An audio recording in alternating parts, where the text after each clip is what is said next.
За сайн байцгаана уу хүндэт сонсогч, үзэгч, уншигч нараа. За дахин өвчнөө хайрал нэртэй манай DNA 528 ГГц долгионтой нэртэй подкаст эхлэхэд бэлэн болоод байна.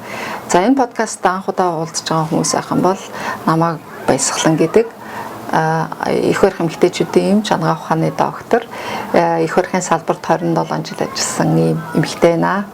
За манай подкаст юуны тухай явдаг вэ гэвэл бид өвчнөө хайрал номон дээр агуулгадж байгаа. Ер нь хүний өвчин ханаас эхэлдгийг, хүний асуудлууд ханаас үүдэлтэй, хүн яавал эрүүл ээж болдгийг, сөрөг сэтгэл хөдлөл гэж юу юм, эерэг сэтгэл хөдлөл гэж юу юм, яагаад өвчин бидний амьдралд ирээд байгаа юм бэ? Өвчин гэж ер нь юу юм бэ гэдэг тухай нэлээд тайлбарладаг ном. Яг энэ номны дагуу бас ер нь өргөн хүрээгээрээ ер нь амьдрал гэж юу юм? Энэ нэрийн үе ямар үе юм? Яагаад бид нэр өөрөө өөрийгөө хуургаж өөрчлөгдөх ёстой юм эрен цаг үед ирчээд байгаа гэдэг тухай нэлээд тайлбарладаг.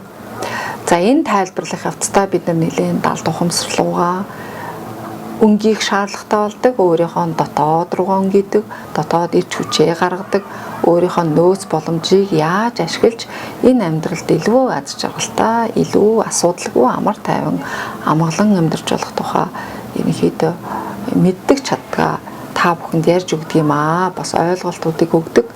За энэ номны бас сургалтуудыг нэлээд явуулж эхэлсэн. За энэ сургалт нь бол өвчнөө хайрал асар энерги гэсэн нэртэй хувийнхаа пэйж хуудасаараа фейсбүүкээрээ мөн энэ сургалтуудыг онлайнаар явуулдаг байгаа. За өнөөдөр манай ирсэн зочноо та бүхэн танилцуулъя. За манай зочныг бол Эрдэнэ бүрэн гэдэг. За манай Эрдэнэ бүрийн эгч манай энэ сургалтын анхны суралцагчдын нэг мөн энэ номын улаан цагаан фэн нь.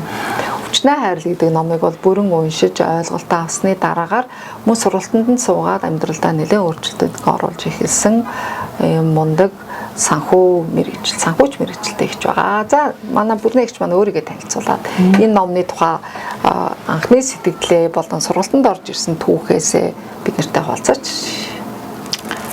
За та бүхэнд энэ цаг өдрийн мэндийг хүргье.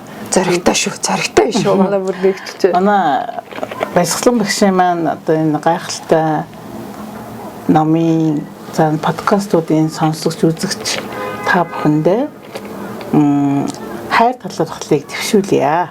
Яагаад гэвэл манай багш бол үргэлж хүн болгонд хайрыг түгүүж идэг гайхамшигтай хүн шүү дээ. Баярлалаа. За тэгээд би болохоор анх энэ өвчнөө хайрал гэдэг номыг үзээд үгүй харсан л да. Тэгээд харчаад ямар сони юм бэ? Өвчнөө хайрал гэд бид нар чинь ингээл толгой өвдлөө, хөл өвдлөө гээл тэгэл тэрийг дандаа ингээл айгу дургуулдаг шүү дээ. Энэ л намайг зовоож ингээд.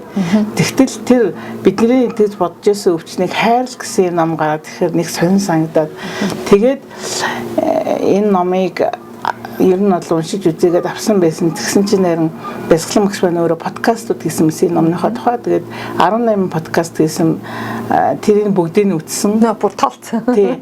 Тэгээд үзчихэд ямар гайхалтай юм бэ? Энэ яг л одоо миний амьдралдаа хайж явсан. Миний яг л би ингэж өөрчлөгдөх ёстой гэж би яг энийг бол зөвхөн яг одоо ч байгаагүй олон жилийн өмнөөс би бодож ирсэн. Тэр миний амьдралд нэг юм өөрчлөлт амар гомлон гэх юм уу те ямар нэгэн юм өөрчлөлт надад хэрэгтэй байна гэдэг үндээс би бас бясалгал энэ төр сургалт энэ төр сууж л байсан л да олон удаа суусан. Тэгээд энэ подкастын сонсоод багшд би талархал хэлэхгүй юу та яасан мундаг ийм сайхан одоо хүмүүст ийм сайхан буян үлдэж ийм сайхан хайр түгэж ийм сайхан подкаст ийм сайхан ном орчуулдаг яасан буянтай хүн бэ гэсэн чинь бид нар бас яг энэ номороо ингээд сургалт зохион байгуулж байгаа гэхээр нь өөстөө нэр ямар аз вэ энэ сургалтанд цоон гэж шууд шийдэл бүртгүүлсэн. Яагаад аз болсон бэ гэхээр энэ багш маань одоо энэ өөрөө эмч хүн. За энэ номын автор ч гэсэн өөрөө эмч одоо яагч ер нь бол их агуу хүн мэлээ бараг л бурханлагч гэх юм. Нэг бол тийм юу гэх юм үнэхээр гигантын ч шиг тийм айгүй мундаг хүн байгаа хгүй айгүй олон хүнд тусалсан олон жилийн туршлагатай. Тэгэхээр энэ сайхан хүний хийсэн бүтээлийг ингээд орчуулж Монгол төмөндөө одоо хүргэж за дээрээс нь өөрөө бас энэ юу авторынхаа сургалтанд суугаад тэгээ тэрийг ингээд эргээд хүмүүст ингээд түгэж байгаа ийм сайхан юмыг бол хамгийн их азал энд оролцохгүй байх аргагүй байсан учраас шууд энэ сургалтанд орсон. За тэгээд сургалтанд ороод сургалтанд орсон нь бол надад бас эхлээд бол яг уусаа номоо хүн уншаад бол шууд сургалтгүйгээр бол ойлгоход бол бас хэцүү. Энэ нь бол тийм тэгээд яг нэгдүгээрт нь болохоор яад хэцүү вэ гэхээр шууд нэг өөр дээр бууж өгдөг өөр дээр хэрэгжүүлэхээр нэг л хол сонсогдоод яг бол бид нар чи яг ингээд бодит амьдралдаа загварчлагдсан тий яг ингээд ил хумсараараа оюун ухаанаараа ингээд ийм л явах хэвээр амьдрал ийм л явах хэвээр стандартанд ингээд хайрцагцсан тийм байсан учраас ерөөсөө айгүй сонин тэрнээс гарч чадахгүй тийм чадахгүй тэгээд тийм учраас л энэ бол маш их завшаантай юм гээл. Тэгэл өөрөө мэдээж нэгдүгээрт нь маш их хүсэжсэн тий маш их хүсэжсэн. За дээрээс нь нэмээд яг өөрчлөгдөх ёстой гэдэг ойлгоод мэдэрсэн байсан учраас тэгээд маш их одоо энэндээ итгэлсэн. Энэ учраас энэ сургалт бол надад маш их сайн нөлөөлсөн. Бид нэг долгион дээр уулзсан гэсэн үг тий. Тэгээд энэ сургалтын ач буйнаар гэх үү юу гэх үү би бол амьдралдаа бас өөрийнхөө амьдралын одоо өөрийнхөө одоо мөн юу гэх вэ? Өөрийнхөө мөн чанар өөрийнхөө утга учраа ойлгоод тэгээд одоо маш олон зүйлийг хувиргасан. Ер нь бол энэ автор маань энэ номон дээр болохоор бид нар яг л түрүүний хэлдгээр бид нар ингээл ямар нэгэн өвчин зовлон туслаач эсвэл харилцаан дээр асуудал гарлаач эсвэл ямар санхүүгийн асуудал янз бүрийн юм гарахад дандаа гаднаас буруугаа хайж шалтгаан хайж идэг. Тэрнээс ч боллоо гэдэг юм уу те. Гэтэл яг энэ номыг уншаад сургалтанд суугаад энэ бүх зүйлийг чинь бид нар өөрсдөө л бий болгох юм бэ. Бид нар өөрсдөө тэрийг бий болгож байгаа. Тэгээд тэгвэл яагаад бид нар ингээд хэрэг өвчин гэх чинь одоо бид нар тэр өвчнөд оруулах хэрэгтэй. Тэгвэл тэрийг өвчнөд оруулах гэдэг чинь өөртөө дургуулна гэсэн үг үстэй тий. Тэгэхээр өөртөө дургуулах ямар хэрэгтэй хэзээ ч хүн өөрийгөө буруутгахгүй шүү дээ.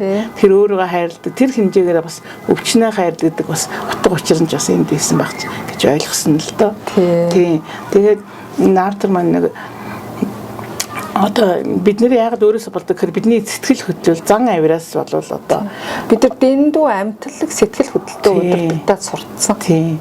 Тэгээд тэрнээс үүдэлтэйгээр бидний заншингаас үүдэлтэйгээр энэ өвчнөж бай харилцаач үүсдэм юм л да.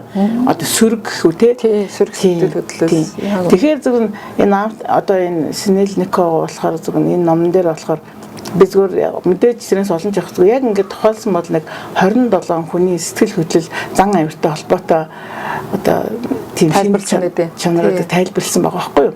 Сөрөг сэтгэл хөдлөлүүдийг. Тэгсэн чинь тэрийг би ингээд яг ингээд уншаад өөр дөр яасан чи тэр 27-оос 12 надад өгдөг.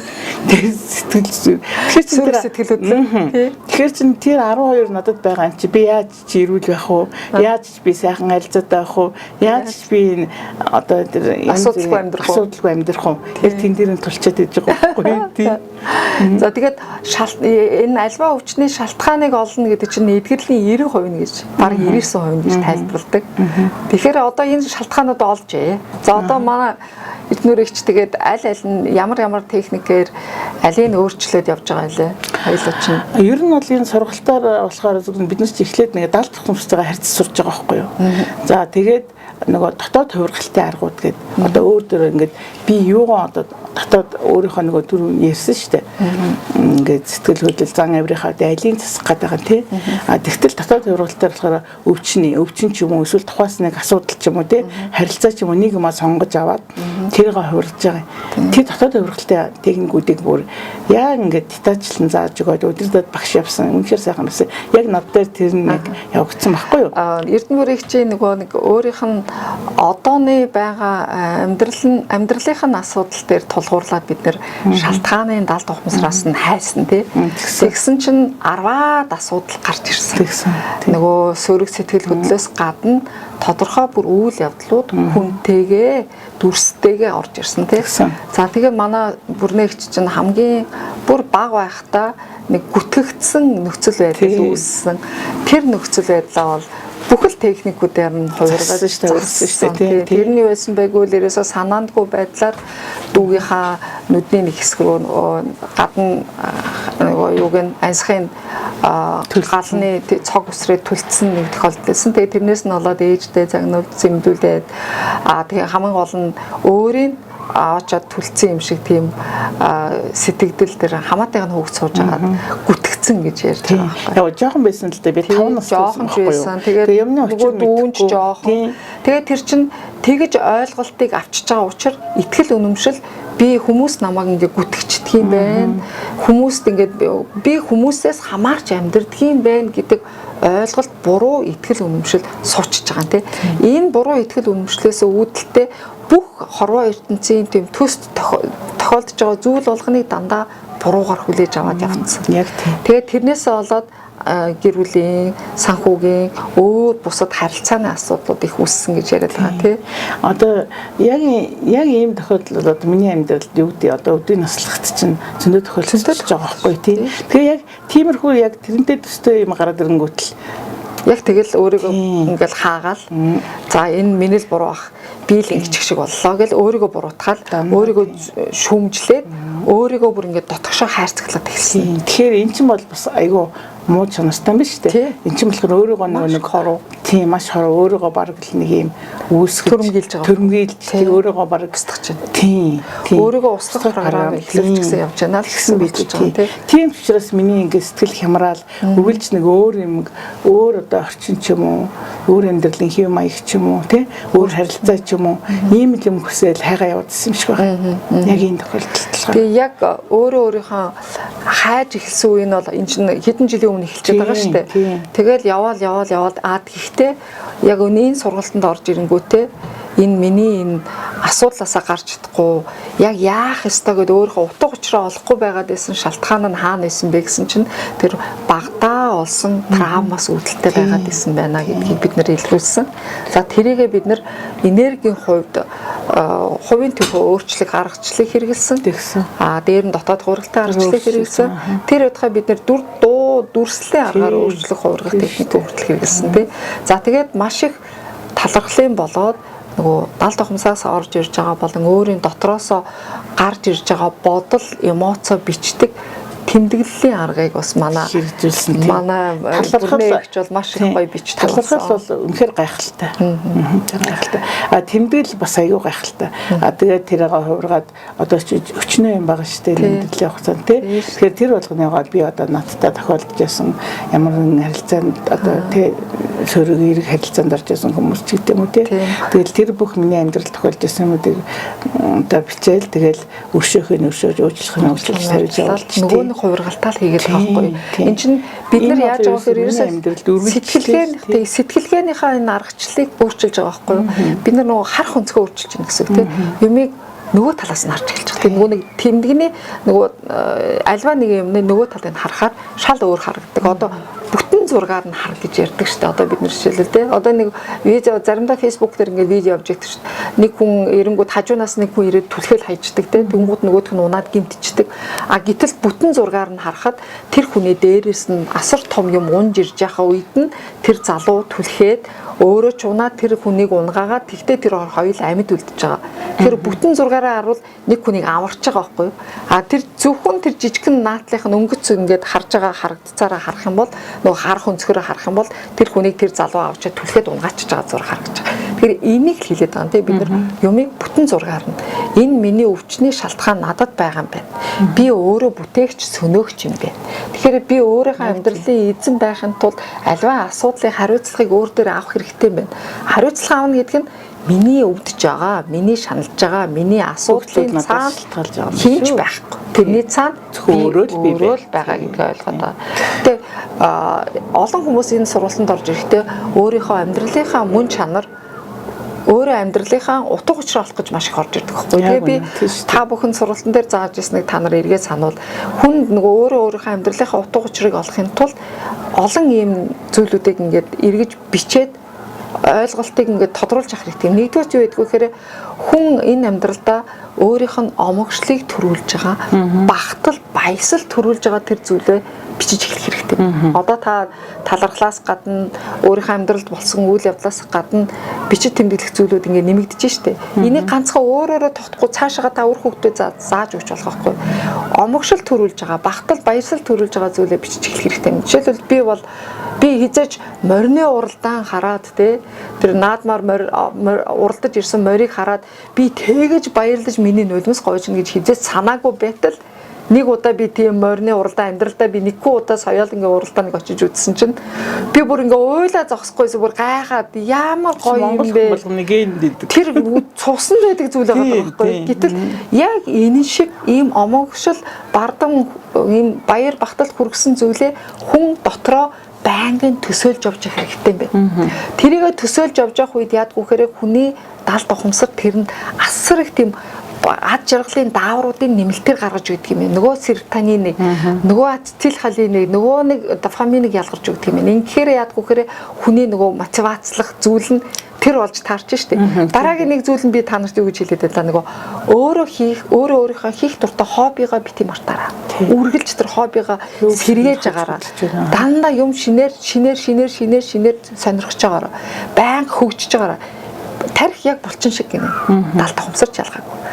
Бид нар тарихаа байнга ажилуулж чадвал, байнга хөгжиж чадвал бидний тарих хизээж хөгшөрдөг юм байна. Хөгшрөл ерөөсөө бидний бодолд л байдаг юм билээ. Тэгэхээр энийг айгуу сайн бодож явах хэрэгтэй юм. За тэгээд дээр нь нөгөө нэг юу вэ гэхээр нөгөө хоббигоос гадна өөрийнхөө авьяас чадварыг хизээж битгий хөсөр хаяараа гэсэн. Манай сургалтанд суусан хүмүүс авьяас чадвараа айгуу их нээсэн тий. Манай нэг суралцагч манай нөгөө хавдартай нэг бүсгүй байсан. Тэр бүсгүй маань асар гоё зургийн авьяасаа илрүүлээд багтаа зурдаг байсан байна. Тэр надад бүр маш гоё зургнуудаа үзүүлсэн. Өөрөө зурсан. Хараа зурсан гэж байгаа байхгүй. Гэтэ бүр гайхалтай бүр тэр акварелээр зурж үзсэн байна. Харандаагаар зурж үзсэн байна. Тэгээд ингээд авьяас чадвараа хөгжүүлж эхлэх байна. Энэ яаж байгаа гэхээр нөгөө өөрийнхөө энэ амьдралд ирсэн өгөгдөл мөн чанар амьдралынхаа утга учир карьер олох гэдэг байгаа байхгүй. Ууг нь энийг бид нэр 15-аас 17 наснд олцсон байх хэрэгтэй байна л да. Харамсалтай бид нар өнөөдөр 40 50 60 нас хүрчээд байна л да. Гэхдээ юм хийж оройтгүй. Юм хийж оройтгүй. Тэгэхээр нэгд омогшил бол төрүүлж байгаа зүйлээ. Хоёрд авьяас чадвараа юу вэ гэдгийг анзаарах хэрэгтэй. Гуравт чиний хобби юу вэ гэдгээрээс мартахгүй юм байна. Дөрөвт гэх юм бол хамгийн чухал нь одоо манай энэ энергийн эрен үед юу чухалтай гэхээр бид нар чинь асар том интернетийн эрен үед амьдраад байна тий IT эрен. Энэ үед бидний энэ амьдрал контент бол таарлаж байгаа контент бүрээ анзаарч авах хэрэгтэй байна. Facebook гэж тэр Facebook нөгөө сошиалдар тэр YouTube-ээр ч тэр Instagram-аар ч тэр надтай ямар контентууд илүү тааралдаад байна. Тэр нь юуг илэрхийлж байгааг бол чиний дотор бодож байгаа зүйлийг чинь резонансын хуулиар, таталцлын хуулиар яг чиний ялгаруулж байгаа энерги чи адилхан зүйл чамд татагдж байгаа юм байна. А дээр нь чиний сонирхдаг авьяаста зүйлийг чинь бас татчих байх магадлал өндөр. Тэгэхээр юу үзэж сонирхож байгаагаа анзаарч байгаа хэрэгтэй юм. Сүрэг юм үзэхгүй бол ямар ч байсан эерэг зүйл үзэж байгаа бол тэр чиний мөн чанар байх өндөр магттай гинэ. Би харин тэгээд яг энэ дээр болохоор би яасан шүү дээ. Би бодохгүй юу. Тэгээд за би юу сонирхтой байна юу үздэг гэсэн чинь би нэг 50 метрийн нэвтрүүлгийг үздэг юм билээ. Одоо тэр нөгөө од мөндрийнх ингээд нэг байдаг шүү дээ. Дандаа шиг. Тэрний нөгөө адр энерги нэвтрүүлэг. Тин дандаа нэг түүхэн хүмүүсийн тухай эсвэл дэлхийн ертөнц гариг ер нь аягүй өргөн хүрээний тийм мэдлэгийг надад хамгийн их таалагддаг. Тэрийг би их үздэг юм билээ. За. Тэрийг үзээд одоо танд өгөгдөл нь байдаг юм байна. Өгөх зүйл нь асар их зүйл байгаа. Тань мэдгүй юм. Та тэрийг ашиглаад өөрийнхөө аут attention-с буюу өөрийнхөө хөгжүүлэх өөртөө суулгаад өөрийнхөө үн цэнийг үнэлэмжтэй зүйлийг бүтээх юм тэн дотроос гарч ирэх боломж байгаа юу гэж бодох хэрэгтэй. Энэ дундаас та бусдад өгөх үн цэн юу байж болох вэ? Энийг мэдснээрээ. За гэд бодоод үзээрэй дараа нь. Яг одоо орж ирэхгүй байж болно шүү дээ. Энэ чинь заавал одоо ч орж ирэхгүй. Ер нь тэгээд залуучуудад зөвлөхөд бас айгүй би нэг өөрөө ингээд янз бүрийн хоол тийм юу хийх хоббит байхгүй. Тэгэхээр тэр нэвтрүүлэг бас айгүй үздэг юм л тэр контентууд тий. Гэхдээ яг ерөнхийдөө бол гадныхын их үздэг Орос юуныхныг үздэг тэр контентууд. За тэгсэн чинь би бас ингээд жижиг биер нь бол яг ингээд нэг муу нохоо ч юм уу гэх юм багтаа нэг тэр нохооноос айсан юм шиг байна. Тэр нь бол нохоонд манайхаа ингээд намайг баг багт нохоо хийж идэлээс л та. Тэгсэн мөртлөө би тэр үед аваг баха дараа нэлээд хожуу бас нэг юм айц авсан байна шүү дээ. Тийм учраас би нохоо сайдаг байхгүй. Тэгээ нохоо мууранд би бас нэг туртаа миш өрслөө. Сарамгчин таймар туртаа юм сонио. Сарамгчин яхаа. Андаа сарамгчингийн бас тийм контент үздэг юм л. Одоо сүүлийн үед чинь Азийн орнууд Хятад, Таиланд одоо юу гэдэг тэр урших орнууд чинь сарамгчин хүүхч гэдэг жиж шүү дээ. Бүр яг нэлэх хүүхчиг. Тийм. Тэрийг айгүй хүддэг байхгүй яагаад ч мэдгүй. Тэрийг л үздэг болцсон. Тэгээд одоо бас ямар нэгэн тэрнтэй холбоотой би бас өөрөө холбоотой юм гарч ирэх л ах та. Би яагаад чинь бодъё гэж бодоолаа яг одоохонд бол бодоогүй л юм л да. Бас ямар учир шалтгаантай надад бас юу хэлэх гээд байгаа. Тийм. Ер нь тэгээд ингээд ямар зориг юугаар би энийг үзээд байгаа юм болоо гэж анзаарчлах байхгүй гэж бод. Анзаарах гэдэг хамгийн чухал. Яагаад гэвэл бид нар эмоцондоо буюу нөгөө сэтгэл хөдлөлтөд удирдахтаал болох хэрэгтэй. Бид нар альва зүйлийг ил ухамсарт байгаа мэдлэг чадвар авьяасаа, даалд ухамсарт байгаа мэдлэг чадвар авьяасаа буруу биш зөв итгэл үнэмшилтэйгээ холбосон цагт л бид нар энэ амьдралд ирсэн утга учир олдго юм байна л да. Тийм болоод бид нар ингэж зүтгээд байгаа байхгүй. Би нэр сая яг бас нэг юм ороод ирлээ. Хор ингэ явж явахд орж ирдэг шүү дээ. Би яагаад ингэ сарамгчин яаж байгаа юм бодож үзье гэсэн чи гээс ороод ирж байгаа байхгүй. Яагаад тэгэхээр сарамгчингууч айгүй илдэвтэй шүү дээ. Тийм шүү дээ. Тэгээд ингээд бас зөрүүд яг хүн шиг байхгүй тийм зөрүүддэг. Тэгэл бүрстэ тэгчээсээ ингэхэд тэгэхээр энэ бас нөгөө миний бас нөгөө нэг багтаа авсан тий одоо ингээл нэг юм юу гэх юм баттах гэдэг юм болоо таны дотор байгаа тэр нөгөө нэг сүүдэр тал байна шүү дээ. Тэрийг чинь ингээл илрүүлж өгөх гэдэг байж илрүүлж өгөх ч юм уу эсвэл яг тэрийг үсгээр тэр надад сэргэгдэж ингээд орж ирээд тийм яг тэгдэг шүү дээ. Ямар нэгэн одоо асуудал ч юм уу ингээд надад ингээд үүссэн байлаа шүү дээ. Тэгтэл тэр нь дараа нь төстэй асуудалгангууд тэр сэдрээл яг л тэр л орж ирлээ. Яг бол тэр чинь таны дотор суудсан итгэл үнэмшил ээ нүү блок ч вэ нүү травм ч вэ тийм итгэл үнэмшил байгаа даа. Сэдрэгээд байгаа байхгүй юу? Тэрнтэй адилхан бисаа гэр бүл юу илгэж болсон чи нэр тэр чинь айгүй идэвхтэй бүр ингээд заримдаа бүр ингээд нэг чадах гэж байгаа юм шиг айгүй марцаа чадах гэж байгаа юм шиг янз бүр үүдэг байхгүй. Тэгэхээр бас тим юмтай холбоотой болохоор зөвхөн юу гэдэг тэр миний амьдрал эсвэл танд одоо нөгөө яг тэр чанарууд чинь илүү тэр чанараа илэрхийлээч тий. Тэгвэл амьдралд айгүй хөнгөн штэ. Хүн ер нь багахан хэмжээний хошин зантай байх нь хүнийг амьдралд айгүй хөнгөн авч явдаг. Тэр хүн айгүй жинхэнэ харагддаг бусдад тий. Айгүй нэг тийм химэл юу байхгүй химэл биш те ямар нэгэн маскгүй айгүй жинхэнэ бодит харагддаг штэ. Тэгэхээр танд бас тэр зан чанараа та илүү их нуугаад байна. Даалт хийчихжээ. Энэ чанараа гаргаж ирээч. Энэ ч гоё штэ. Харуулж ич бас магадгүй юм биш үү? Сая л гээгүүтгэн л нэг тийм юм байна. За тэгвэл хоёлоо бас ярих явцдаа нэг өөр юм байна. Ер нь гаргаж ирлээ штэ. Ингээ яриад хахад орж ирдэг байхгүй юу? Энэ далдах гайхамшигтай. Гайхамшигтай таны дотор асар их нууцсан байгаа. Таны олон зан чанаруудыг бид нар хаанаас олж харддаг гэхээр бусдаас олж хардаг юм. Бид нар хэнийг хайрлаж ийн гэдгээ анзаарах хэрэгтэй юм. Миний хайрлаж байгаа хүнд яг надад байдаг мөртлөө би өөрөө дандаа дардаг шин чанаруудыг бусдаас олж харахаараа хүн бусдыг хайрладаг юм. Тэгэхээр их сонь байгаа. Тэгээ хүн бусдыг дандаа л өөр өөрөөхөө л хайрладаг те. Тэгтээ өөрт дутагдж байгаа мөртлөө өөрт байгаасаа гэж хүсдэг зам бусдад илэрхээр тэр хүнд айгүй хайртай гэж татагддаг гинэ.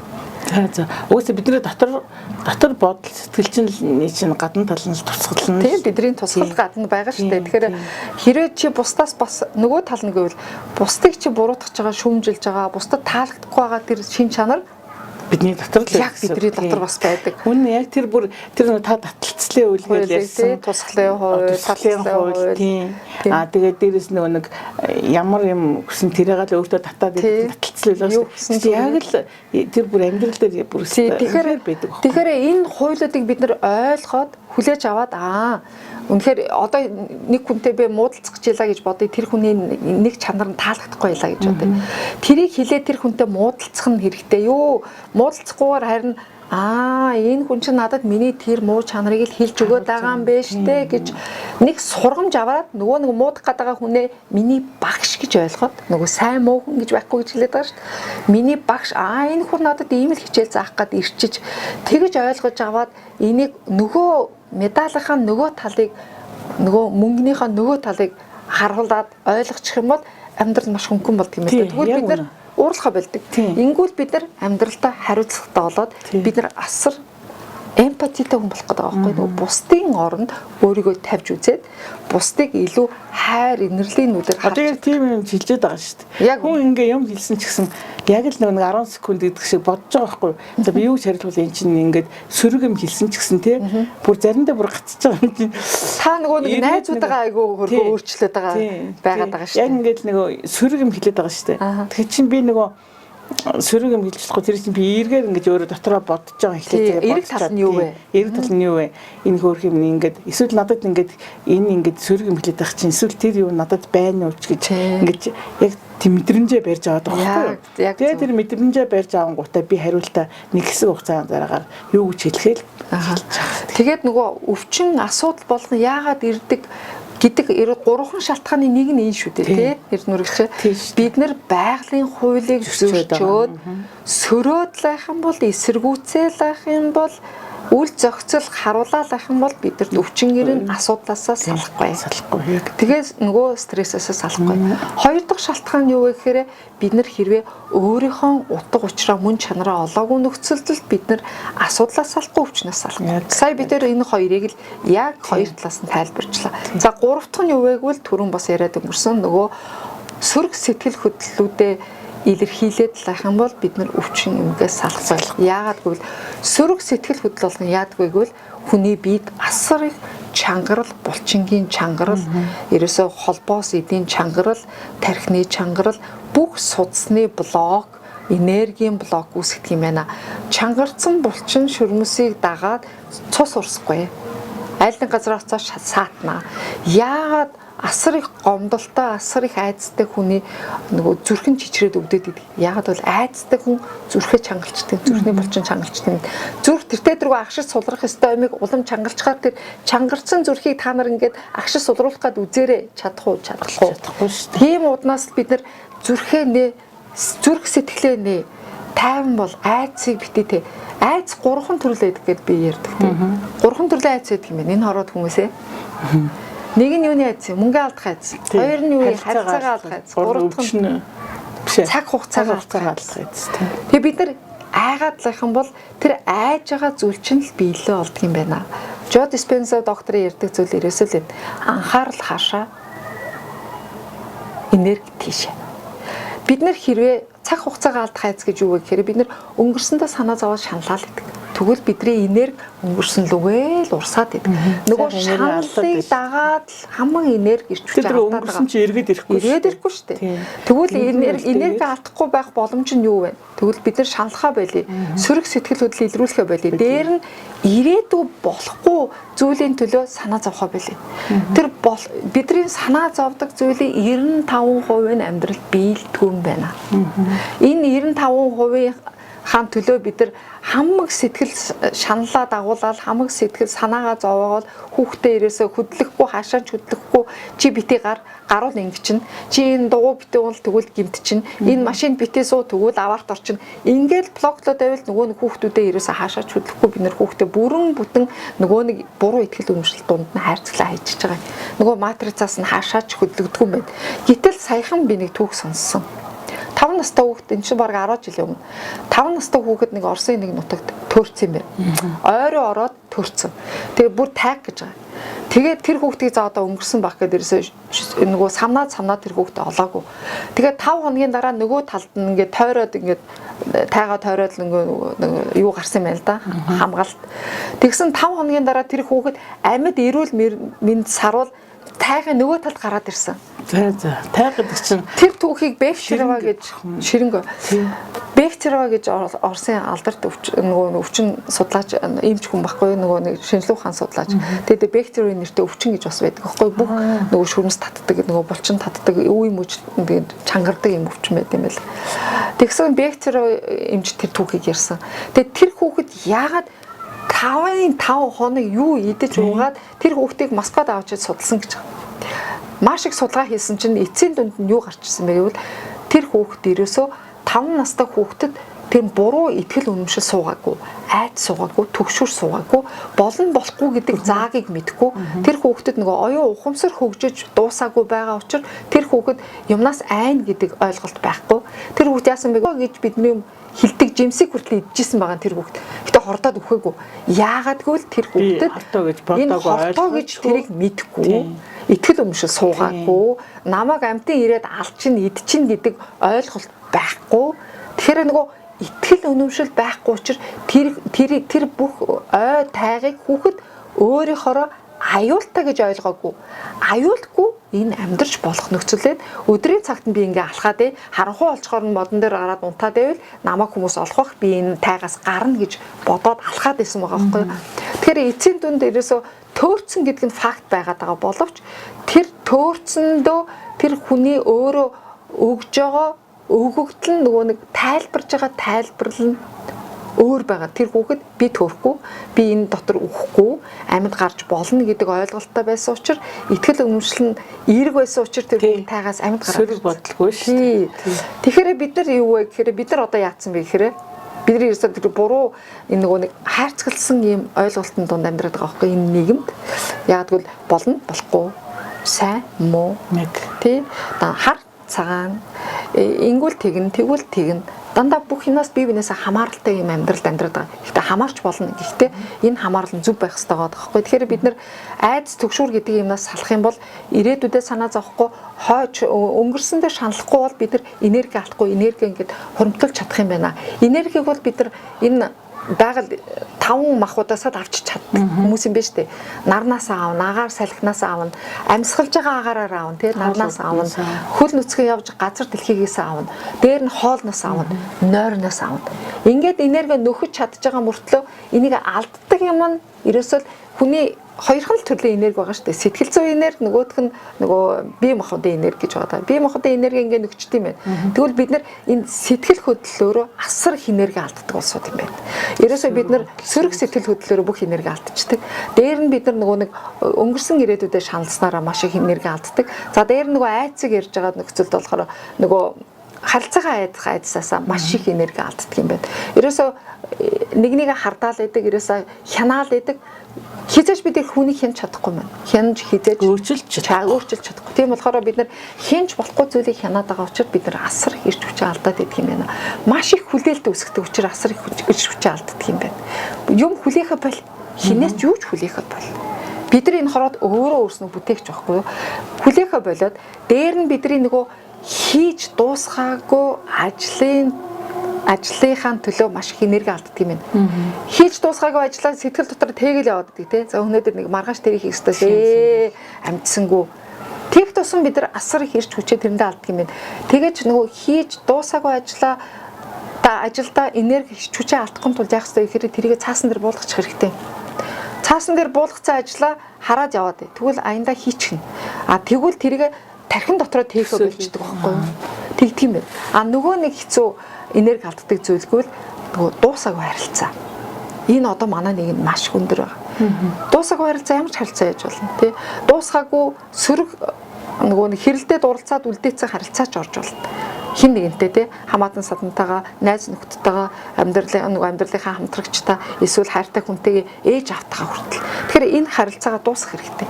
Альва эмоцийг дуусгаж байж, илэрхийлж байж, эсвэл альва нэг үйл явдлыг зөв даван туулж ээж бид нар өнөөдөр амьдралдаа сөрөг сэтгэл хөдлөл, сөрөг эмоц хадгалахгүй, сөрөг зүйлийг биедээ хадгалахгүйгээр эрүүл байх боломжтой байна л да. Трансформац хийх боломжтой гинэ.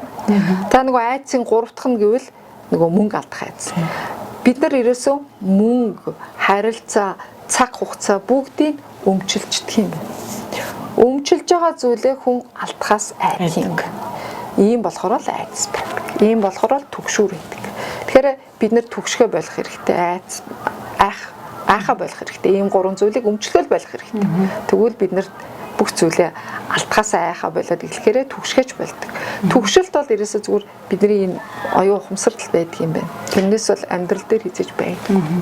Би яг таны наадгаж ярьж байхад бодож суулаа энэ ном дээр тэр нэг хүний дотоод сэтгэл зан авирын нэг айдас төгшөрн тухай ярьчлаа шүү дээ. Би тэгвэл бас нэг өөрийн ярьчих гэж бодоод яагаад энийг гэхээр бас хүмүүст хэрэг болох болов гэдэг. Орчин үед яагаад тэгэхээр хүмүүс аяух нэг сэтгэл готрол ганцаардалд ороод байгаа байхгүй юу. Тэгэхээр энийг энэ дээр яагаад энийг нэг жишээ номд энэ ном дээр гардаг жишээ л дээ. Тэгээ би тэрийг яагаад ихээр бас хүмүүст хэрэг болох болов гэж бодоод тийм. Тэгэд энэ Синельников эмч маань тэрийг яаж зассан бэ гэхээр Синельников эмч тэр нэг эмэгтэй ирээд одоо сэтгэл готролтой юу ч одоо ингээ орчин тойрноос мэдэрхээ байсан найз нөхдөхгүй болсон зөвхөн одоо нэг юм тийм настаа байгаа. Тийм настаа хүн.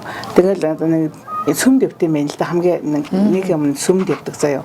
Тэгэл Библи уншдаг. Ерөөсөө найз нөхч яахгүй харьцааж яахгүй тийм болцсон. Ганцаардалд орцсон. Сэтгэл готролд орцсон. Юмд хандлага гэж ерөөсөө яахгүй тийм сонирн болцсон байсан.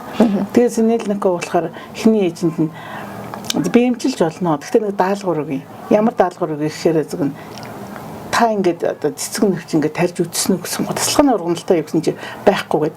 Тэгвэл би танд нэг даалгавар өгье. Та тасалгааны ургамал тарь. Гэхдээ та нэг төрлийнх биш 13 төрлийн тасалгааны ургамал авч тарь.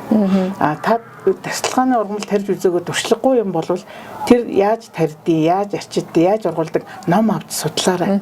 За тий судлаарай.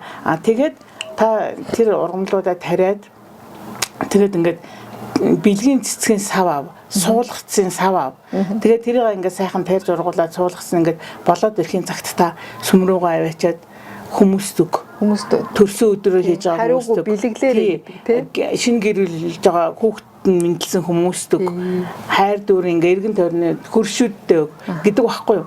Тэгсэн чинь нөгөө чиглээ яаж яснаа яг тэрнийхэн дагавар хийдэг. Тэгээ нэг хэсэг хугацааны дараа ирээд нөгөөдөг чинь баярлснаа илэрхийлээд нөгөөд хүн чинь ингээл хүн болгон цэцэг авдаг хүн баярлахгүй нэ гэж байхгүй шүү дээ. Цэцэг чинь бол хамгийн гоё бэлэгтэй. Тэгэхээр чин нөгөө хэсэг хугацааны дараа юу гэсэн гэхээр үнэхээр талархснаа илэрхийлээд нөгөө хүн чинь ганцаардах гэдэг юм мартсан. Яаж ганцаардах, яаж гунах юм. Тийм их ажил зав байхгүй цэцэг ажиллаж ургуулж байгаа юм чинь. Тэгээд хүмүүст ингээд цэцэг үлгэн чинь хайр түгэж байгаа байхгүй юу? Хайр шүү дээ чинь. Тэгэхээр чин айгүй олон хүний хүрээлэл авч байгаа. Айгүй олон найзтай болдог тийм. Тэгдэм байх. Тэгэхээр зөвхөн бас ингээд одоо манай одоо нийгэмд бол ийм зөндөө байгаа байхгүй юу? Ганцаардл нэм. Тэгэхээр зөвхөн бас нэг ийм арга байна шүү. Тэгэхээр өөрийгөө завгүй байж хоббигоо хөгжүүлдэг ч юм уу. Судалж, шин юм сонж, судал, юмд гайх, бишэр, багт гэж яг түрүүний та ирсэн шүү дээ тий. Тэгэхээр зөвхөн тэрний үндсэндээ түрүүний яасан ганцаардлаасаа салсан байна, уудгар угаасаа салсан байна. Айгүй эрүүл бол өвч нөөч мартсан. Бүр эрүүл сарвал айгүй гоё. Бүр тэгсэн чинь тэгжэлэн шүү дээ. Тэр энэ автор нь бичсэн байсан. Тэр хүн хөрхи бүр насан туршийнхаа 20 гаруй жил тэрсгээ тариад насан туршдаа тэгээд үргэлж урт наслсан гэж. Тийм үргэлж бүр нөгөө эхлээд нэг 200 ингээ бэлгийн багцны сав авсан байна л да. Үргэлж 200 цэцэг бэлгэн байдаг байсан гэж 20 гаруй жил. Тэгээд нэр нь юу гэлээ бүр цэцэгчин гатан. Тий хатан хаан цэцгийн хатан хаан байсан. Тэгж нэрлсэн гэх. Тэгэхээр ийм бас ийм гоё аргаар бас хүн нэрвэлжиж болж байна. Тэр ялва тэр хүн гол нөгөө нэг хүсэл төмөөлөө хаях ясгүй. Тэгэхээр хүн хүсэлгүй болоод ирэхээр л өөрийгөө оршуулсантай ялгаагүй гэж үзэж байгаа байхгүй. Тэгэхээр хүсэл хизээ хүнээс алга болдгийг гэхээр хүн амьдралдаа зориггүй болоод ирэхээр хүн хүнээс маш их хүлээлттэй болоод ирэхээр тэгээд ирэхээр хүн маш их стрессддэг, хүсэлгүй болдог, янз юу ч хүсгээ болдог. Тэгээ амьдрал нь утга учиргүй болж ирэхээр мөн гүн гутралд орж эхэлдэг юм байна л да. Тэгэхээр хүсэл бий болгохын тулд яах ёстой юм бэ? Тэгэхээр нөгөө нэг олон даавруудаа идэвхжүүлэх хэрэгтэй юм л да. Тэгэхээр даавруудаа идэвхжүүлэхийн тулд хамгийн түрүүнд өөрийгөө чагнаад би ер нь яг яах гээд байгаа юм бэ? Би ер нь хий юм бэ? Би ер нь яах гэж энэ хорвоод ирсэн? Ер нь миний хийж чадах юм юу вэ? Би бусдад юу өгч чадах вэ гэдгийг бусдын амжилтанд хүрэх шалтгаан би болж чадах уу? Яагаад гэвэл энэ хорвоод өгөхөө авахаас илүү ерөөлтөө гэдэг хууль үйлчлдэг юм. Энэ зөв тогтол байдаг юм байна. Бид биш үү? Бид нар ингэдэг штэ. Мөнгө чухал уу? Одоо хайр дурлал чухал уу? Тэг гэр бүл чухал уу? Хамт олон чухал уу? Юм болгоныг тэр нь тэрүү, энэ тэрүү дандаа харьцуулаад ирсэн.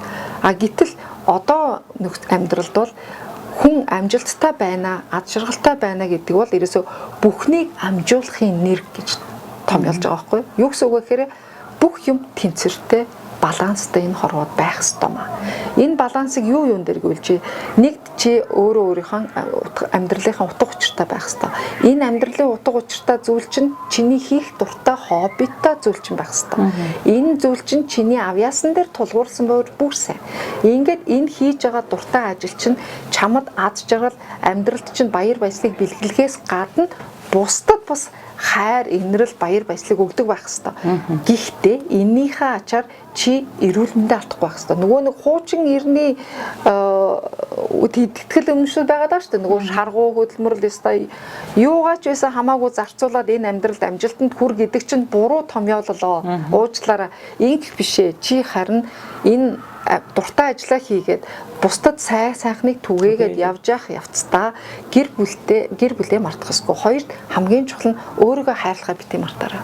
Өөрийнхөө эрүүл мэндийг хадгалаад дээрээс нь чиний энэ хийх дуртай зүйл чинь чамд санхүүг чинь бүрдүүлж өгч явах хэрэгтэй маа. Чамд унтчихагт чинь чамд мөнгө өгч явах хэрэгтэй маа. Гэхдээ бусдад хамгийн гол нь сайн сайхныг өгсөний ач гавьяад чамд мөнгө өгж явах юм бол энэ бол чи өөрийнхөө зөв арга амьдралаар явж гинэ гэсэн үг. Ер нь өөрийгөө хайрлах гэдэг чинь тэгэл өөрийгөө хайрлаж чадчихвал хүн бусдыг хайрлах шүү дээ. Бусд эхлээд өөрийгөө л хайрлах гэж байгаа байхгүй. Эхлээд өөрийгөө яагаад хайрлах гэдэг юм бэ гэвэл өөрийгөө хайрлахгүй хүн бол бусдыг хайрлаж чадахгүй юм.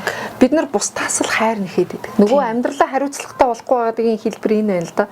Бид нар бусдаас л хайр нэхэд байгаа болохоос биш өөрийгөө хайрлахуул бусад чамайг дагаад ирнэ гэдгийг ойлгохгүй байгаа. Бусдад нөлөөлж чаднаа гэдэг. Бусдад нөлөөлж чаднаа. Хэрвээ чи өөрийгөө хайрладаг хүн бол өөрийгөө хайрладаг хүн ямар байдгүй гэвэл бусдад маш их нөгөө өөртөө итгэлтэй 100% бүхэл бүтэн цоглог маш бодит жинхэнэ хүн харагдаад байгаа юм. Өөрийгөө хайрладаг хүн чи яадгүй гэхээр бусдад гоё харагдах гэж хичээчдэг. Бусдын хайрыг би хүртэж олдог гэдэг нөгөө нэг буруу итгэл өмчлөө яваад байгаа байхгүй. Гэтэл үгүй юм байна.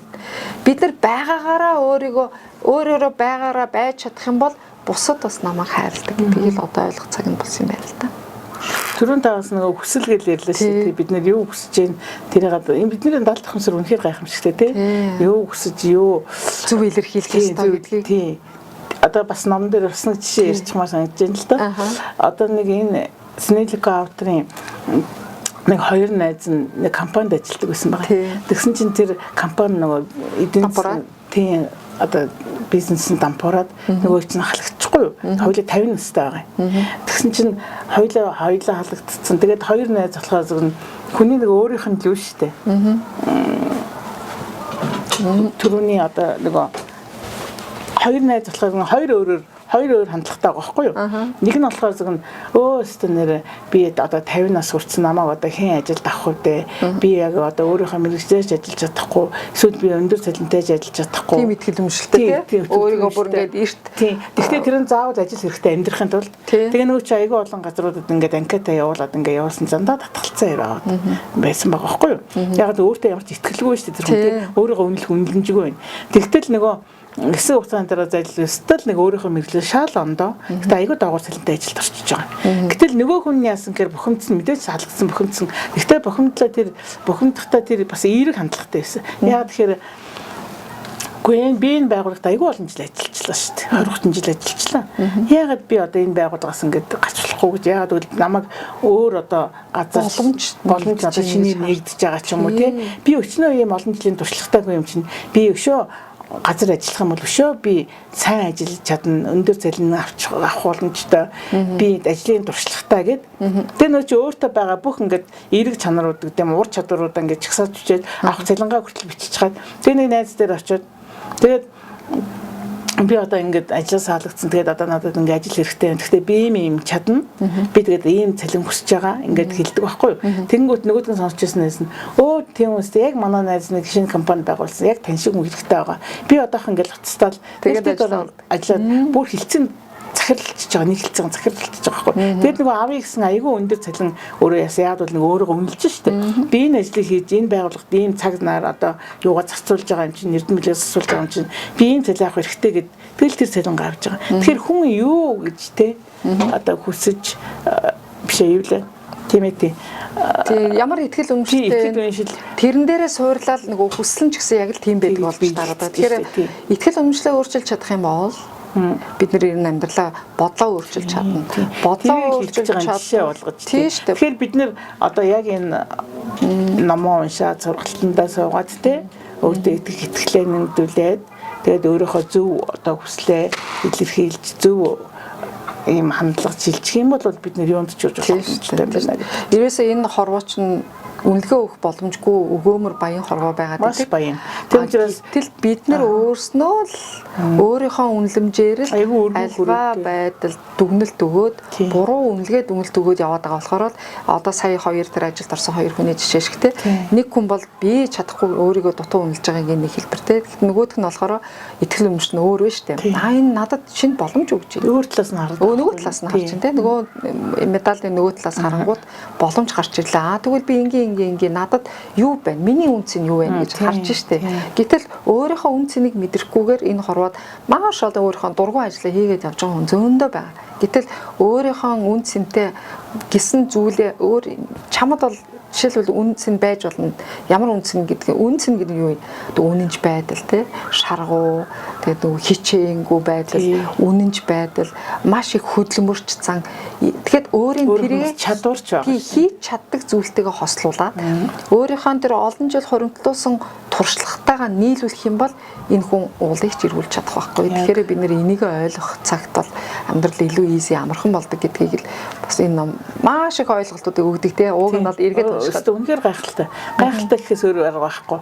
Тэгээд чи одоо би үнэхээр бас баярлж байгаа. Яагаад тэгэхээр би энэ сургалтанд зooгаад энэ номыг үзснээр би одоо амьдралынхаа бас одоо өдийн наслсан амьдралдаа надад тохиолдсон олон зүйлүүдийг бас өөрчилж хувиргаж шинэ зүйл суралцж байна. Өдөр ирсэн л суралцж байна. Цаашдаа суралцах болно гэж бодож байгаа. Одоо хамгийн одоо ирсэн том үр дүн нөхгүй юм тийм шүү дээ. Тийм ингэж л өөрчлөгчл би ингэж зорж тэмүүлсэн шүү дээ. Хүн хязгаарч өөрчлөгдөд оройтхгүй. Хамгийн гол нь тэр ихгүй тийм. Өөрчлөгдсөн цагаас эхлээд та дахиад 10 жил 20 насаар залуучих واخ. Тэгэхээр хүний хөгшрөж бас өөр болоод үнэхээр өөртөө хайртай өөрийгөө өөрчлөн хурдлаад идэв л шүү дээ. Зөвхөн одоо сэтгэл төрхний хувьд би ч гэсэн одоо ингэж би юуны би сэтгэлийн хувьд аль аль нь л өөрчлөлт. Одоо ч манай бүрнээ ич чинь наалхдаг болоод байгаа. Гүгч байгаа. Уул мууланд алхаж гинөө хоол бол чадахгүй байгаа. Хоол моолоо гоё өөрчилсөн сургалтаа ямар амьдралынхаа хвшлийг өөрчилж байгаа. Тэгээ найз нөхдөөх хүртэл өөрөөрөө дамжуулж өөрчилж эхэлж байгаа. Иргэн тойрныхоо гэр бүлийнхэндээ бас тийм одоо ер нь бол хандлага бас эргээ болоод байгаа шүү.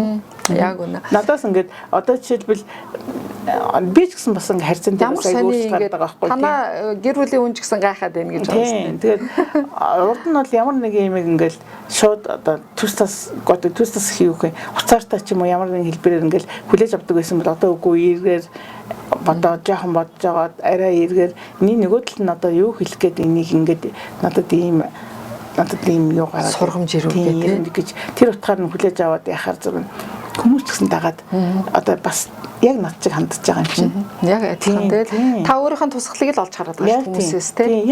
Яг үнэн шүү. Яг энэ бүр яг. Яагаад тэгэхээр одоо бас л яг тэгэж эхлээл яг тэр уцаартаа ч юм шиг ингэж хандснаа би ингээл дуугаа олчиход хэсэг байжснээ дараагаар шал эсрэгээр нөгөөдөө тайлбарлаад энэ байгаа байхгүй. Тийм. Тэгэхээр бас нөлөөлж байгаа байхгүй тийм. Айхтар нөлөөлж байгаа. Тэгээ ер нь бид нар чинь жижигхэн тийм нөгөө нэг юм ертөнцийг харах үнцэг нь айгу тийм богинохон гэх юм уу жижигхэн ертөнцтэй юм байлээ шүү дээ. Бид нар ерөөсөй аливаа юмны нөгөө талыг харахтаа айгу дутуу. Ягаад бол бидний тарих бидрийг тэгж нөгөө сургаагүй л дээ. Бид нар тархиач тэгж сургаагүй. Анхдагч тарих бол ерөөсөй бидрийг хамгаалах л үүрэгтэй. Тэгээ дээр нь аюулаас хамгаалах үүрэгтэй. Зүв байхгүй. Гэтэл одоо өнөөдрийн нөхцөлд бол хүн гэдэг амьтан чинь тийм аюултай нөхцөлд амьдрахгүй шүү дээ. Гэтэл нөгөө зуршсан бидний зүйл болгоныг тарих дандаа аюул гэж харж үзээд байгаа болохоор бидрийг дандаа хамгаалах гэж байгаа рефлекс үүсгээд тэгээ хамгаалах гэж байгаа учраас биднээс шин дадал сургахтаа айгу муу юм байна л да. Одоо бид нар маш их гомдомтгой хүмүүс байдаг штэ. Одоо жишээлбэл тэр баг манай удмын юм мэдэргээ тайлбарладаг те. Эсвэл маш юм дамжиж ирдэг л те. Тэгтээ арай гомдолж ари биш юм аа. Би урд нь бол бас нэрэл удмын гомдол гэж боддог байсан байхгүй юу? Удмыг хараад гэж ярьдаг штэ бид нар чинь. Энийг өмш удам манай уданд дандаа гомдомтгой юм байдаг гэж ярьдаг байсан. Би бас тэрэнд бүр яг итгэцэн л байсан. Гэтэл одоо энэ ингээд сургалтын номоо ингээд үзээд сургалтаар яхаар үгүй юм биш тийм. Тэгэхээр энэ удмаас ирсэн зүйл болгоныг бид нар удмын хараалч гэж байдаг, ёроолч гэж байдаг хүмүүс яриад байдаг шүү дээ. Одоо эдний удамд эрэгтэй хүүхдүүд нь тогтдоггүй айл майл гэлцэндээ байдаг те. Жишээлбэл эсвэл ингээд хүнтэй суудгүй уддаг, моддаг гэдрээл. Тэгэхээр удмын зүйл дамжих зүйл байна. Гэхдээ тиймэрхүү нөхцөл байдлууд үүнтэй холбоотой зан авирын үед бол ерөөсөө үгүй харин тэрийг зогсоох ухамсартай хүн гарч иртэл тэр удмын зүйлүүд нь дамжигдаад яваад идэх юм байна. Тийм бай. Дамжигдаад яваад идэх. Яг бид нар тэгээ суулгаад өгсөн. Ийм манайхан тийм удамтай. Харин тийм. Тэгээд суулгаад өгсөн болохоор манайхан тийм удамтай юм чи би тэхэл хэвстан байна. Манай удамд дандаа хавдраар насвардаг болохоор за би ч гэсэн хавдраар өгөх бахтайг бол маргааш чамд хавдар ирэх нь тодорхой.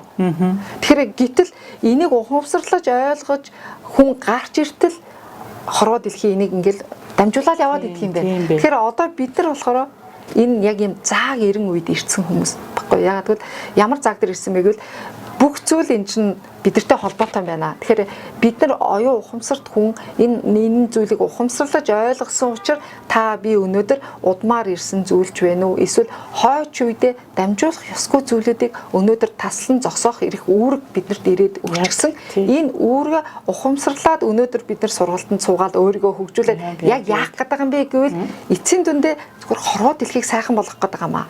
Энэ хорвоо дэлхийд байгаа муу юмнуудыг таслан зогсоох гээд нэг хүнийг ч гэсэн өөрчилчихвэл ард нь 10 хүнийг 100 хүнийг бид нар өөрчилж чадна. Тийм шүү дээ. Тэгэх юм бол энэ хорвоод бүхэлдээ сайхан болох гээд байна да. Тэгэхээр бидний эцсийн зорилго юу юм бэ? Хүний эцсийн зорилго бол зүгээр аж аргалтай амьдралыг туулах зорилготой шүү дээ. Гэтэл бид нар яг энэ моментн дээр аж аргалаа мэдрэхгүй бэжэж өнгөрсөндөө шаналлаад ирээдүйдээ санаа зовоод байх юм бол бид нар амьдралаа хоошлуулад байгаа байхгүй юу? Тэр тим синдром энэ хорвоо ертөнцид өнөөгийн байгаа хүмүүст их байна. Бид нар гой машин авъя гэтэл за яг мөнгөтэй болохоор авъя. За яг тэр манд тэгчээр авъя. Энийгээ сургуульд явуулчихад авъя. Энэ нөхрийгөө нэг ийм ажилтаа болчихоор нь авъя. Хоошлуулаа л гэдэг. Яаж байгаа ад жаргалаа л хоошлуулдаг. Гэтэл яах юм бэ? Тэрийг авъя гэж бодож байгаа юм бол чи автал нь энэ тэр алхамд хүртэл ямар жижигхэн алхмуудыг хийж болох вэ? Гэж бодож үзээд амьдралаа өөрчилж болох нь вэ штэ гэдгийг л бид нар өнөөдөр хэлэх гээд байгаа байхгүй. Тэгэхээр амьдралаа бити хоошлуулаарай. Өнөөдрийн мөч бүрээрээ амьсгалж чадаад мөч бүрээсээ альва нэгэн сайхан зүйлийг авч чадаад тань шиг орой болгон тэр зүйлдээ талархлаа бичиж үлдээгээд байх юм бол хорвоо ертөнц энэ чиний талархаж байгаа зүйл чинь инээс илүү гоё юм байдаг байхгүй маа. Шүү гоё юмтай уулзуулж маргааш нь чамайг зөндөө гоё юмтай уулзуулж учруулдаг юм байлээ шүү. Тэгэхээр ямар ч өстө нэг зөв цагтаа зөв газараа зөв хүнтэй уулздаг яг л байдаг юм. Тэгэхээр бид нар талархаж чадвал альва зүйлд талархаж чадвал альва зүйл талархна гэж юу гэсэн үг юм бэ гэхээр тэр жижигхэн зүйлээс ч гэсэн моментаас нь өөрөө таашаал аваад ад жаргалыг мэдэрчиж байгаа гэсэн үг байхгүй. Тэгээд тэрэндээ ад жаргалын даавар өөрөөсөө ялгаруулж чадаад талархаж чадхаар хорвоо ертөнц тэрнээс илүү сайхан зүйлийг чамд өгдөг юм байлээ.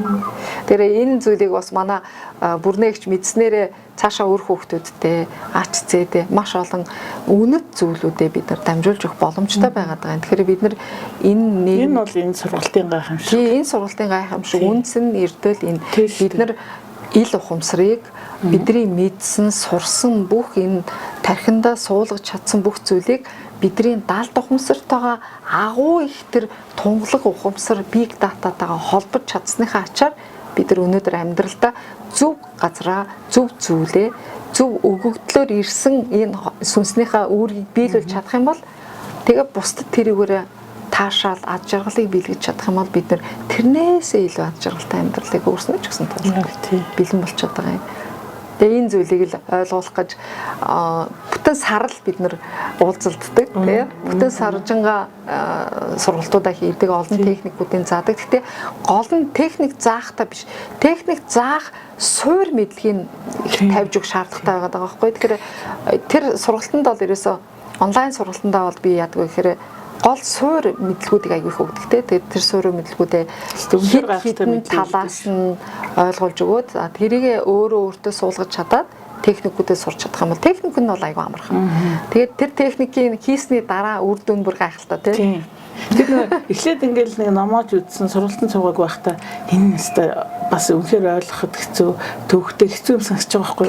Яг ингээд бүх юмаа хийгээд ирэхэд зөвхөн энэ шиг амарх юм алга. Яг үнэ. Тий? Айгүй амархан. 5 минутын ажил тий. Айгүй амархнаас гадна амьдрал айгүй сайхан нэг тийм жаргалтай, тайван тийм болчтой юм бэ. Асуудал болчихж байгаа юм. Тэр энэ бидний асуудал байхгүй тийм. Хамгийн эцээ энэ сургалтанд суусны ч одоо энэ номыг яасны ч хамгийн л үр дүн юм байх гэж. Өөрийнхөө үн цэнийг олох, өөрийнхөө мөн чанарыг олох. Өөрөөсөө би бас мөн чанар ингэж ойлгосон шүү дээ. Одоо яг сургалтынхаа нэрээр хайр асар энэ бол бидний мөн чанар юм байна гэж ойлгосон. Ер нь л хүний мөн чанар юу юм бэ гэхээс бусдыг хайрлаж, хайр түгээж түүнийхээ буцаагаад тэр хайраа авах. Тэгэхээр хүн аж аргалтай шүү дээ. Хүн ер нь хайрлагдж ээж л аж аргалыг мэддэг үстэй. Энэ мөн чанараа ч ойлголоо. Тийм. Тэгэхээр би бас ер нь бол одоо бас энэ номыг авчгаад үзэж одоо өөрөөсөө авчаад сургалтанд зугаагүй учрыг ойлгохгүй явж байгаа хүмүүс байх юм бол энэ сургалтанд сууж цаг хугацааны үед аягүй хожиж байгаа байхгүй юу? Одоо жишээлбэл би товчилж байгаа. Аягүй тийм. Би энэ номыг аваад хэрэг магад би өөрөө бие дагаад үзчихсэн бол магадгүй 1-2 жилийн дараа учрыг олох ч юм уу өөр дөрөө хэрэгжүүлэх биш юм байж магадгүй. А гэтэл сургалтанд зууснаар энэ гайхалтай сургалтанд энэ одоо багшийн энэ мундаг багшийн гайхалтай сургалтанд зууснаар надад бол цаг хугацаанд би 1 сарын дотор юмнуудаа ойлгоод өөр дөрөө хэрэгжүүлээл ингээл өчөж байгаа байхгүй.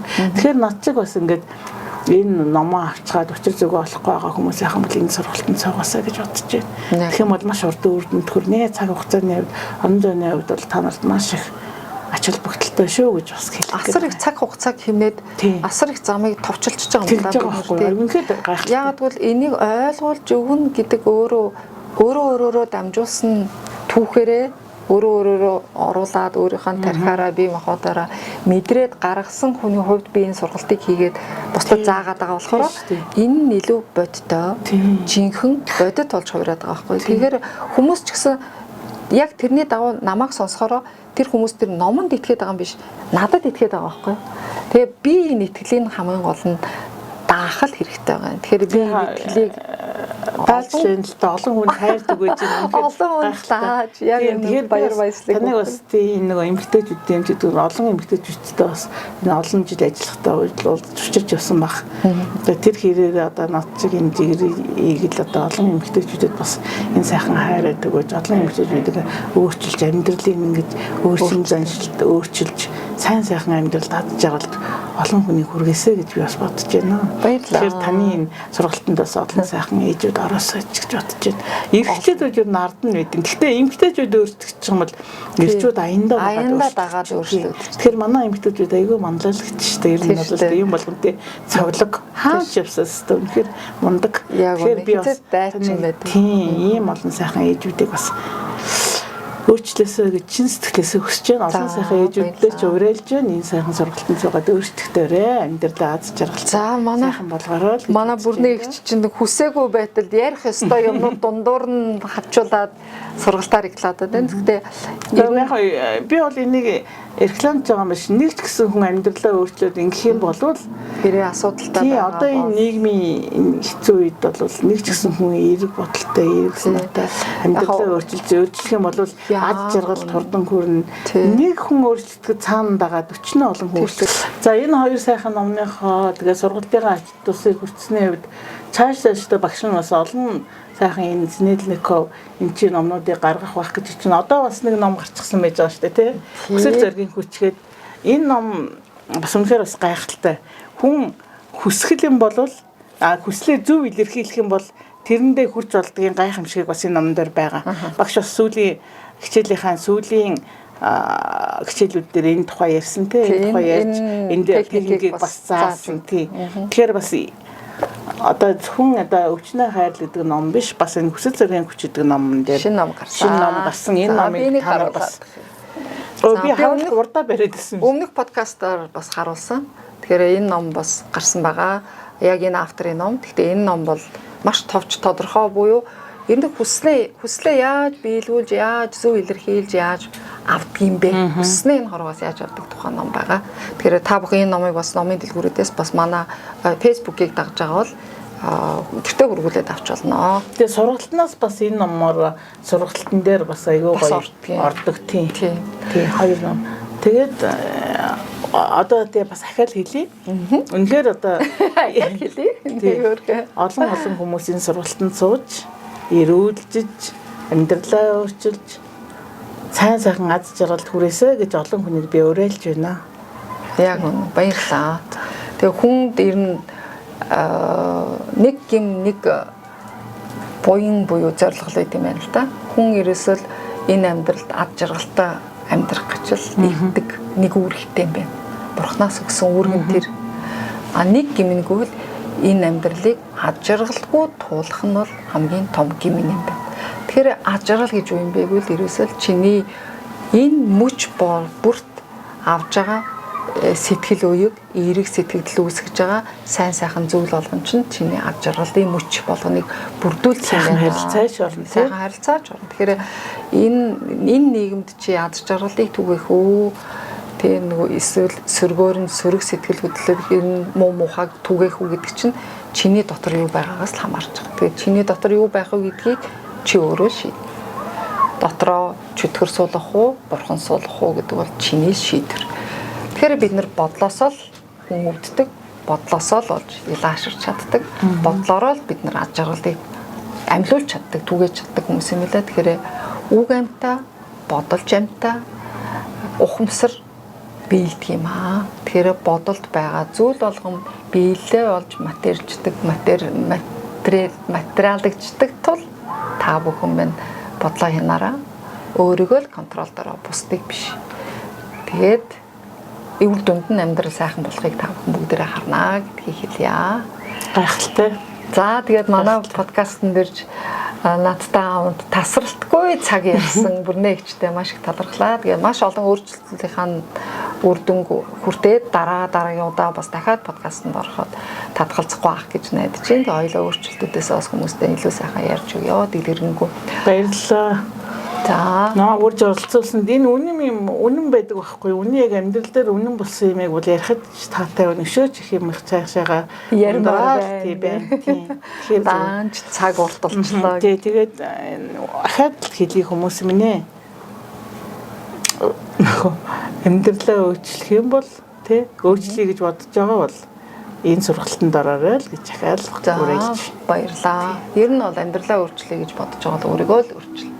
Өөр хийнэгч биш. За тэгэхээр та өөрийгөө өөрчлөгдөх арга замыг чинь тийм сургалт зааж өгч шүү дээ. Тэгэхээр одоо нийгэмд бол трансформац гэдэг юм хамгийн чухал болсон. Өөрийгөө хувиргаж өөрчлөхгүй юм бол бид нэр энэ 5D орчлонд шилжиж байгаа нийгэм дэлхий тэр чигээрээ 5D орчлон ширдэж байхад хүн ухамсарын төлөөрөө өсөхгүй юм бол бид нар энэ ертөнцид хаягдах нэ.